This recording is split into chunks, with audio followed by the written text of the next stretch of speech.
बिस्मिल्लाहिर्रहमानिर्रहीम। अस्सलाम वालेकुम नाज़रीन, आप यूट्यूब चैनल देख रहे हैं। मैं इमरान खान हूँ। बिलाखिर इमरान खान साहब की बहनों को खुद ही निकलना पड़ा अपने भाई के लिए। और मैं दो स्टेटमेंट्स आपको याद दिला दूँ इमरान खान साहब के, क्योंकि उन दो बयानात के बगैर ये जस्टिफाई नहीं होगा। पाकिस्तान तहरीक इंसाफ जो मरूसी सियासत के इंतहाई ख़िलाफ़ है, और ये जमात जब बनी तो इसके सबसे बड़े नारों में से एक नारा था कि मरूसी सियासत नहीं होगी। तो एक तो ये बात आप जहन में रखें कि जब इमरान खान साहब अपनी पार्टी की आदत से बहुत ज़्यादा मायूस हो गए और उन्हें कैद तन्हाई में डाल दिया गया, तो उन्होंने दो मरतबा अपनी बहनों को एक ख़ास पैगाम भेजा तो बार बार, लेकिन दो ख़ास पैगाम हैं। एक, इमरान खान साहब ने कहा कि मेरी बहनों को कहो कि जितनी जल्दी हो सके मुझे आकर मिले। ये वो आखिरी पैगाम है जो बाहर आया इमरान खान साहब की ज़बानी, और ये मैंने रिपोर्ट किया था और उसके बाद इसकी तस्दीक भी हो गई। दूसरा एक पैगाम इमरान खान साहब ने अपनी बहनों के लिए भिजवाया था जेल में से, जब उनकी मुलाकातें बंद होने के करीब पहुंच गई थी। तो इमरान खान साहब ने कहा था कि मेरी बहनों से कहो कि मेरे लिए आवाज़ उठाएं, क्योंकि उन्हें इस बात की समझ आ गई थी कि पॉलिटिकल लोगों को मिलिट्री एस्टेब्लिशमेंट ने बहुत हद तक दबा दिया है, और अब किसी भी लेवल तक अगर कोई जाएगा इमरान खान साहब के लिए तो वो या पाकिस्तान के अवाम है या इमरान खान साहब की बहनें। तो उन्होंने दो मरतबा अपनी बहनों को ये पैगाम भेजा, और उनकी बहनें बार बार अडयाला जेल के बाहर आती रहीं। उन्होंने सारी कोशिश की, बार बार पॉलिटिकल पार्टी को बुलाती रहीं। जिन लोगों ने इमरान खान के नाम के ऊपर वोट लिए और वो इक़्तिदार के मज़े ले रहे हैं, उन तमाम लोगों को इमरान खान की बहनों ने बार बार मुलाकात करके मिन्नत की, तरले किए, उनको समझाया, उनको बार बार बताया, उनका फ़र्ज़ याद दिलाया, इमरान खान के पैगामात उनको बार बार पढ़ के सुनाए, लेकिन उन्होंने हिम्मत नहीं की, वो लोग निकले नहीं। तो बिलाखिर इन ख़वातीन को अब खुद निकलना पड़ रहा है। अलीमा खानम साहिबा पहुंची खैबर पख्तूनख्वा में, और यहाँ से उन्होंने आगाज़ किया है। अकराम के इलाके में हज़ारों लोगों ने उनका इस्तकबाल किया। तैमरगढ़ में गई, वहाँ पे भी बहुत ज़बरदस्त उनका जो इस्तकबाल है वो हुआ है। अब वो चित्राल की तरफ जा रही हैं, वहाँ पे वो एक तहरीक चलाएंगी। खैबर पख्तूनख्वा से वो तहरीक चलाती हुई बज़ाहिर ऐसे दिखाई देता है कि फिर वो पंजाब में जाएंगी, वहाँ पे तहरीक चलाएंगी। और कोशिश ये है अलीमा खानम की, ये तीनों बहनें मिलकर इस तरह का एक मोमेंटम बिल्ड करें कि दबाव डाला जा सके मौजूदा हुक्मरानों के ऊपर। अब सियासी लोग कर नहीं रहे। पहले आप सुन लें कि अलीमा खानम ने कहा क्या।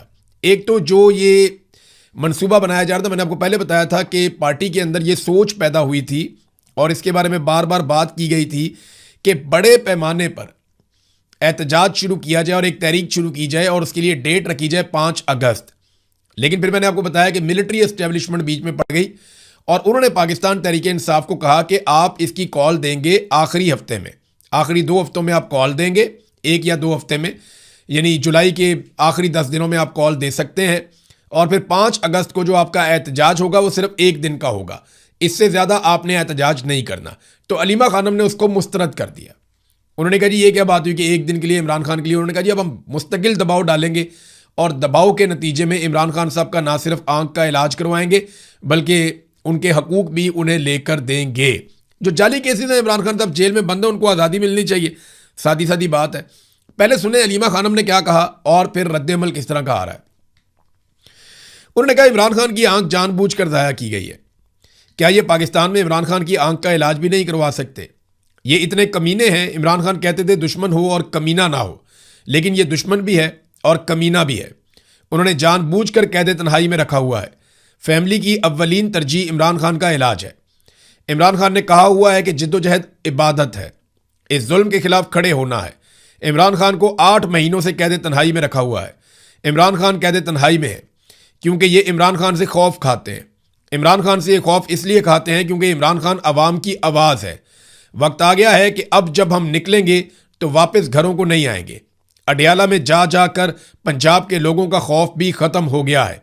खैबर पख्तूनख्वा पहले जिम्मेदारी लेगा और फिर पंजाब भी उसके साथ निकलेगा। इमरान खान ने कभी नहीं कहा कि मेरे लिए भीख मांगो। इमरान खान ने हमेशा यही कहा कि मैं जेल में मर जाऊंगा लेकिन यजीद के सामने सर नहीं झुकाऊंगा। इमरान खान के लिए दबाव बढ़ाना होगा। तहरीक का मकसद दबाव बढ़ाना है। जब हम सुनते हैं कि बातचीत हो रही है, ये लोग भीख मांग रहे हैं, किस चीज़ की भीख मांग रहे हैं, किस चीज़ की बातचीत कर रहे हो? 80% पाकिस्तानी इमरान खान के साथ खड़े हैं।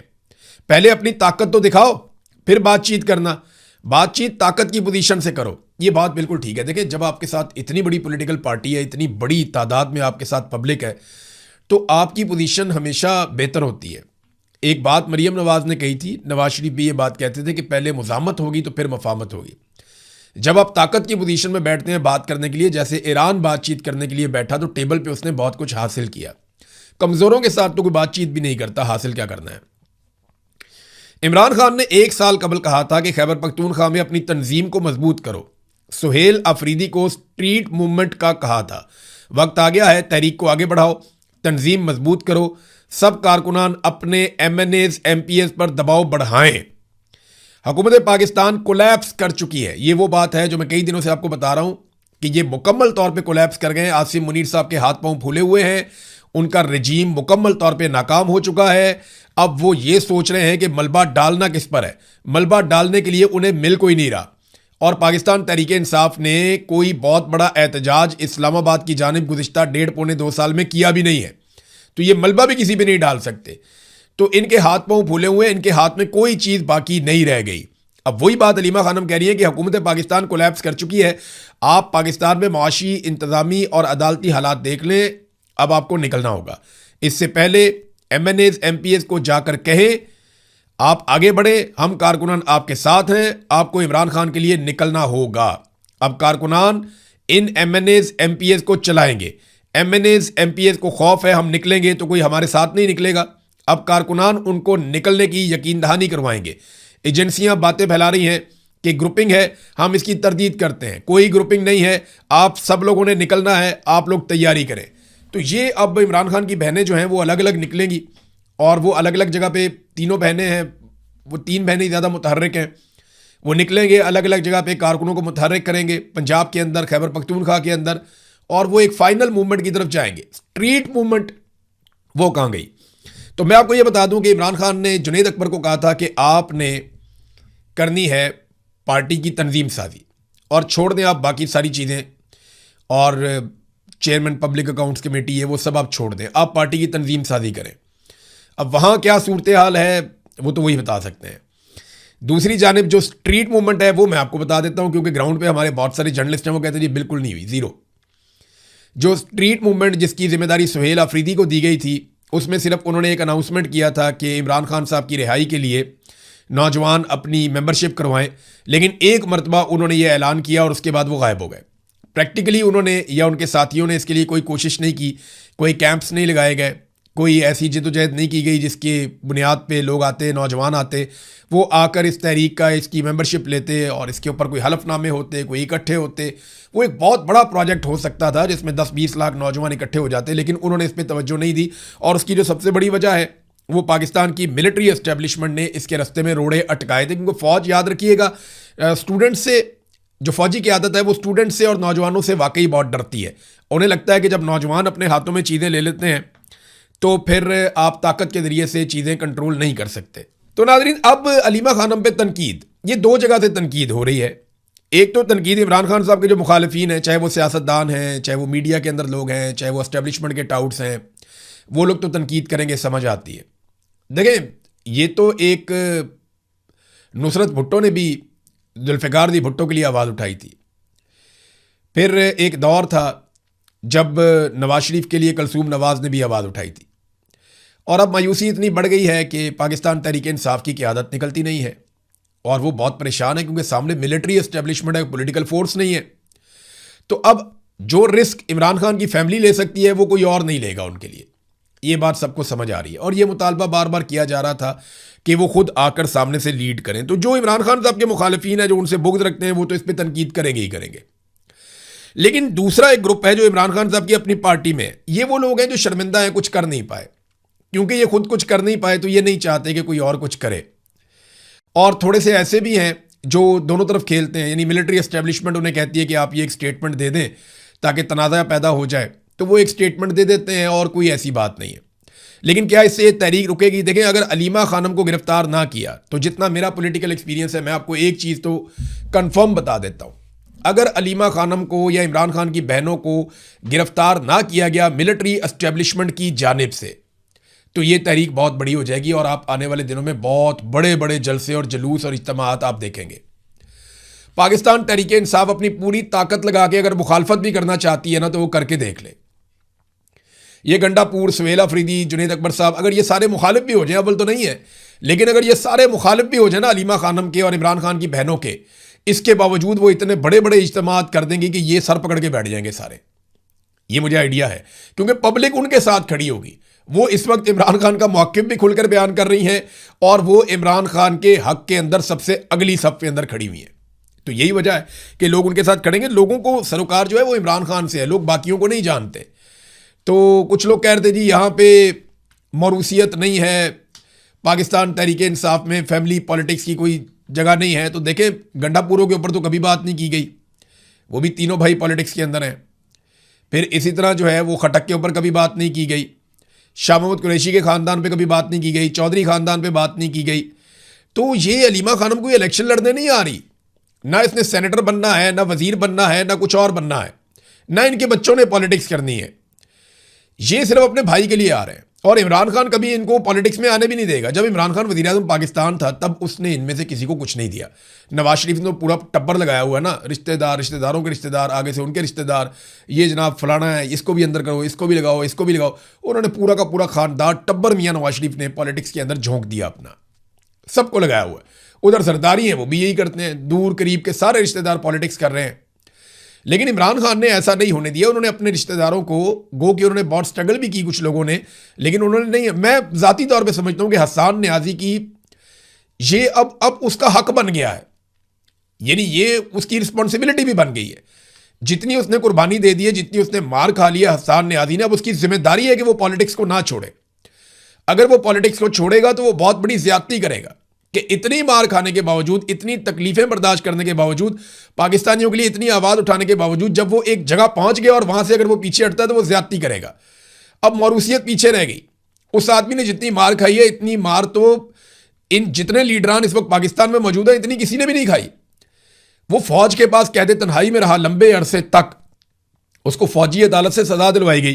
तो अब इस खानदान में कम से कम ये एक आदमी तो ऐसा है जिसका मैं हमेशा हमायत करूंगा अगर वो कभी भी कहेगा कि मैं पॉलिटिक्स में आता हूं, और अगर वो कहेगा कि मैं पॉलिटिक्स में नहीं आता तो मैं उसकी मुखालफत भी करूंगा कि यार इस जैसे लोग अगर पॉलिटिक्स में नहीं आएंगे ना तो फिर पॉलिटिक्स को नुकसान होगा और पाकिस्तान की पॉलिटिक्स आगे नहीं बढ़ेगी। नाज़रीन, फजलुर रहमान साहब को मैं नॉर्मली अपने वीलॉग के आखिर में बताता होता हूं, लेकिन उन्होंने एक स्टेटमेंट ऐसा दे दिया तकरीर करते हुए, उसमें 3 चीज़ें बड़ी अहम हैं और मैं आपके सामने रखना चाहता हूं और ये इंकशाफात आप समझ लें। एक तो फजलुर रहमान ने कहा कि बलूचिस्तान में बगावत पहले बलोच इलाकों तक महदूद थी और अब पश्तून इलाके भी खून से नहला दिए गए, और इसके लिए उन्होंने जिम्मेदार करार दिया पाकिस्तान की मिलिट्री एस्टेब्लिशमेंट को। उन्होंने कहा कि अब वहां से 50 लाशें आ रही हैं जो पश्तून इलाके हैं और वहां पे बगावत पहुंच गई है। कोई रियासती रिट बाकी नहीं है, बच्चे स्कूल नहीं जा सकते, मगरिब के बाद पुलिस बाहर नहीं निकल सकती। ये हालात बलूचिस्तान में और खैबर पख्तूनख्वा में दोनों जगहों पे हैं। लेकिन बलूचिस्तान का तो बेड़े ही गर्क हो गया। फजलुर रहमान साहब ने दूसरा इंकशाफ किया कि हमें कहा जा रहा है कि हम लश्कर बनाकर निकलें, हथियार उठाकर निकलें। उन्होंने कहा जी हमने तो इनकार कर दिया कि हम हथियार उठाकर नहीं निकलेंगे, आप हमें लड़वा देंगे, फिर आप बीच में से निकल जाते हैं। और वो ये कहते हैं कि आप यहाँ पे हमें कत्लो गारत गिरी की तरफ धकेल रहे हैं, हमने कोई लश्कर नहीं बनाना, हमें कोई किसी किस्म की लड़ाई के अंदर आप ना धकेलें। फिर आप हमारे ऊपर एहसान चढ़ाते हैं कि आपके लोग शहीद हो रहे हैं, खून बह रहा है। भई आप इसके लिए पेटी बांधते हैं, तनख्वाह लेते हैं, हम आपको अपने खून पसीने की कमाई से टैक्स देते हैं और उसमें से आप तनख्वाह लेते हैं। तो आपको जिस काम के लिए तनख्वाह दी जाती है आप वो काम करें, अपने खून का एहसान हमारे ऊपर मत डालो। ये फजलुर रहमान साहब ने कहा क्लियर अल्फाज में। ये बात अगर कोई पाकिस्तान तहरीक इंसाफ का आदमी कहता तो उसको इंडिया का एजेंट करार दे दिया जाता, लेकिन फजलुर रहमान साहब को इतनी तो छूट है। उन्होंने बड़ी क्लियरली ये बात की कि अगर फौजी या पुलिस वाले शहीद हो रहे हैं तो भाई तुम तनख्वाह लेते हो इस काम के लिए, अपने खून पसीने के पैसे से हम तुम्हें देते हैं तनख्वाह अपनी हिफाजत के लिए, तो तुम ये ऑप्शनल तो नहीं था, तुमने खुद ही कहा था कि हमने ये नौकरी करनी है, हमें पैसे मिलने चाहिए, तो मिल रहे हैं, अब लड़ो। हमें क्यों कहते हो कि लश्कर बनाए और बना के बंदूकें उठा के असला हम इनके सामने मुकाबले में आ जाएं, आप निकल जाएंगे, हम यहाँ कत्लो गारतगिरी में मारे जाएंगे जैसे हमेशा होता रहा। तो फजलुर रहमान साहब ने ये बात की। और तीसरी बात जो फजलुर रहमान साहब ने की, उन्होंने कहा जी अगर इलेक्शन लड़ना है ना तो वर्दी उतारो और आ जाओ मैदान में, पता चल जाएगा कि आपको कितने लोग वोट देते हैं और कितने लोग आपको मुंतखब करते हैं। फजलुर रहमान साहब ने ज़रा थोड़ी सख्ती कर दी वर्दी उतारने की बात। मैं चैलेंज करता हूं कि आसिम मुनीर साहब फील्ड मार्शल भी रहे, यूनिफॉर्म भी पहने और इलेक्शन लड़े इमरान खान के मुकाबले में। इमरान खान के क्या, यास्मीन राशिद के मुकाबले में, वो भी छोड़ें आप, सनम जावेद के मुकाबले में इलेक्शन लड़ें। सनम जावेद भी मेरे ख्याल में बहुत टफ हो जाएंगी। चलो कोई और सोच लें, आप लोग बता दें। Field marshal Asim Munir uniform पहन के पूरी ताकत इस्तेमाल करके एक फ्री एंड फेयर इलेक्शन लड़ें, अपने सारे वसाइल इस्तेमाल करें सरकार के, लेकिन इलेक्शन का रिजल्ट पब्लिक के वोटों के जरिए आना चाहिए। हल्का भी खुद ही चुन लें, शहर भी खुद ही चुन लें। ये इलेक्शन नहीं, एक इलेक्शन नहीं जीत सकते। वो फजल रहमान साहब ठीक कह रहे हैं कि वर्दी उतार के लड़ो, लेकिन मैं तो कहता हूं वर्दी पहन के भी नहीं लड़ सकते। ये सिर्फ बंद कमरों में बैठ के इलेक्शन चोरी कर सकते हैं और कुछ नहीं कर सकते। खैबर पख्तूनख्वा में बहुत सारे ऑपरेशंस की इतलात आ रही हैं। इसके बारे में खैबर पख्तूनख्वा की हुकूमत ने एक तरदीद जारी की है और पीटीआई खैबर पख्तूनख्वा ने इसको शाया किया है। वो ये कहते हैं कि किसी नए फौजी ऑपरेशन की मंजूरी नहीं दी गई, सोशल मीडिया के दावे बेबुनियाद हैं। बजट की मद में मुख्तस फंड हंगामी सूरत हाल, कुदरती आफात, नकल मकानी और रिलीफ समेत मुख्तलिफ इंतजाम के लिए होते हैं। उन्हें किसी नए ऑपरेशन से जोड़ना हकायक के मुनाफी है। वो ये कहते हैं जनाब हम कोई किसी किस्म का कोई ऑपरेशन नया नहीं होने दे रहे। मेरा एक सादा सवाल कि एक कानून है खैबर पख्तूनख्वा में, action in aid civil power, जिसके तहत फौज मिलिट्री ऑपरेशन करती है खैबर पख्तूनख्वा में। ये इजाफी इख्तियारात हैं जो पाकिस्तान की फौज को खैबर पख्तूनख्वा में दिए गए, बाकी सूबों में नहीं है। मेरा सवाल यह है कि सुहेल अफरीदी की हुकूमत ने आते ही अनाउंस किया था कि हम ये कानून खत्म कर देंगे। इस कानून को खत्म करने के लिए उन्होंने अभी तक क्या किया? देखें, अदालत के अंदर तो इनके पास बहाना है ना कि हम जाते हैं, अदालत हमारी रिट वापस नहीं ले रही, हमने अपील की हुई थी, वो अदालत हमारी अपील वापस नहीं ले रही। वह 100 रास्ते और हैं। आप चुप करके बैठ जाएं, अदालत भी चुप करके बैठ जाए, तो आप मिलजुल के मैच खेलते रहें, तो वो तो एक अलग बात है। लेकिन आपके पास 2/3 अक्सरियत है खैबर पख्तूनख्वा में, आप जब चाहें इस कानून को दोबारा कानून साजी से खत्म कर सकते हैं। लेकिन आपने अभी तक action in aid civil power कानून को खत्म नहीं किया, जिसके तहत यहां फौज ऑपरेशंस करती है खैबर पख्तूनख्वा में। ये इजाफी इख्तियारात हैं जो फौज को दिए गए। तो दावे इन्होंने बहुत बड़े बड़े किए थे, लेकिन काम इन्होंने कुछ भी नहीं किया। हमारे ऊपर ना ये बहुत बड़ा बोझ बन गया, ये ऑपरेशन, ये हर चीज को डंडे के साथ संभालते हैं। मैं आपको एक और चीज बताता हूं, मैंने आपको पिछले दिनों बताया भी था, लेकिन कुछ तफसीलात मैं आपके लिए लेकर आया हूं। ये एक पाकिस्तान के अंदर प्रोजेक्ट है बहुत बड़ा, आपके बिजली के बिल के अंदर आता है, नीलम झेलम सरचार्ज। अब ये Neelum Jhelum hydro power project है, इसके जो सरबराह हैं वो भी एक lieutenant general retire Mohammad Saeed sahab है। कोई इनसे पूछेगा कि इन्होंने अरबों रुपए ज़ाया किए, वो पैसे कहाँ गए? ऑडिटर जनरल ऑफ पाकिस्तान के मुताबिक 30 अरब रुपए का इन्होंने खसारा कर दिया इसी एक प्रोजेक्ट के अंदर, और पावर हाउस बंद होने से प्रोजेक्ट को 100 अरब के लगभग का नुकसान हुआ है। यानी आप अंदाजा करें कि 100 अरब से जायद का इन्होंने नुकसान कर दिया पाकिस्तान का। लेकिन क्योंकि ये एक lieutenant general retire Mohammad Saeed sahab हैं, इसलिए इनसे पूछ कोई नहीं रहा। इसका एक हेडरेस और एक टेल रेस है, ये 2 टन, एक टनल है, टनल का एक हेड है, एक टेल है, ये दोनों जगह से गिरी है। आप अंदाजा करें कि कैसा शाहकार इन्होंने तामीर किया, क्योंकि पाकिस्तान की फौज ज़्यादातर ये काम करती है और डिज़ाइन भी ये लोग खुद ही करवाते हैं। तो इस किस्म का डिज़ाइन किया गया, इस तरीके से बिजली बनाने की कोशिश की गई कि इसकी टेल भी गिर गई और इसका हेड भी गिर गया। जुलाई 2022 में इसका टेल रेस टनल जो है वो गिर गई और पैदावार अगस्त 2023 तक बंद रही, यानी 13 महीने तक पैदावार बंद रही।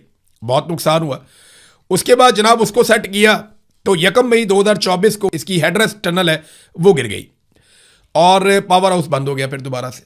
अब लगातार नुकसान हो रहा है। इसके अलावा इस प्रोजेक्ट को 2028 तक के लिए बंद कर दिया गया, और जब इसको बंद किया है तो तनख्वाहें वनख्वाहें तो लोग लेते रहेंगे, वो तो मौजें करते रहेंगे, लेकिन प्रोजेक्ट बंद होने की वजह से इसकी जो कॉस्ट है वो कई गुना बढ़ जाएगी और पाकिस्तानियों को मजीद पैसे पड़ जाएंगे। ये नाजरीन पाकिस्तान के हालात हैं। हमारे पानियों पे इंडिया डैम बनाता जा रहा है, बिजली बनाता जा रहा है, किसानों को उसने मुफ्त बिजली देना शुरू कर दी है। वो कई सूबों के अंदर वो छोटे इस्तेमाल करने वाले लोगों को, सारिफीन को मुफ्त बिजली दे रहा है इंडिया। वो तरक्की करता जा रहा है, आगे बढ़ता जा रहा है हमारे पानी के बलबूते के ऊपर। और हम क्या कर रहे हैं? हम अपने ही पानी से बनने वाले मंसूबे रोक रहे हैं, बंद कर रहे हैं। वो इसलिए कि हमने आईपीपी को इजाफी पेमेंट्स, जिसे आप कहते हैं कैपेसिटी पेमेंट्स, वो हमने आईपीपी को देनी है ताकि आईपीपी का पेट भरे और कमीशन बड़े बड़े ताकतवर लोगों के जो मिलिट्री एस्टेब्लिशमेंट में और जो पाकिस्तान के अंदर पॉलिटिकल एलीट है उनकी जेब में जा सके। वो पैसा बनाने पे धड़ाधड़ लगे हुए हैं। इंडिया अपनी आवाम का सोच रहा है और हमारे लोग किसका सोच रहे हैं? अपना और अपनी नस्लों को और अपनी जेबें भरने का सोच रहे हैं। एक स्टेटमेंट मैं आपको दिखाता हूं, ये ढीठ कितने हैं लोग, आप ये देखें। ये सईद मेहदी साहब है, नवाज शरीफ साहब के बड़े करीबी दोस्त हैं, बहुत बड़े ब्यूरोक्रेट हैं। इनका एक इंटरव्यू किया जनाब एजाज सैयद साहब ने। उन्होंने सवाल पूछ लिया कि जनाब आपका दामाद सिकंदर सुल्तान राजा इनका दामाद है, जो चीफ इलेक्शन कमिश्नर है, जिसने पूरे पाकिस्तान का इलेक्शन चोरी किया, और आपका बेटा फेडरल सेक्रेटरी है, आपकी बेटी जो है वो भी एक बड़ी ज़बरदस्त जगह के ऊपर ब्यूरोक्रेट है। बेटी को तो मौजें ही लगी हुई हैं, जो सिकंदर सुल्तान राजा की बीवी है। वो तफसीलात किसी दिन मैं आपके सामने रखूंगा, आप हैरान हो जाएंगे। तो उससे पूछा कि जनाब आपका बेटा, दामाद, बेटी सारे ब्यूरोक्रेसी में इतनी आला जगहों पे लगे हुए हैं, कोई नसीहत ही कर दें। अच्छा, ये सारे ही जो लगे हुए हैं ना, वो लगे ही हुए हैं, तबाहियां फेर दी हैं। जो सिकंदर सुल्तान राजा ने कर दिया, जो इनकी बेटी ने कर दिया, बर्बादियां फेर दी इन्होंने। अब वो मशवरा क्या दे रहा है? वो ये कह रहा है कि अपना काम सही तरीके से, ईमानदारी से करें, सोच समझ कर करें, इतनी हिम्मत पैदा करें कि आप गलत काम से इनकार कर सकें। हो सकता है कि इसका आपको नुकसान हो, मगर जब तक ऐसा नहीं होगा हमारी ब्यूरोक्रेसी ठीक नहीं होगी।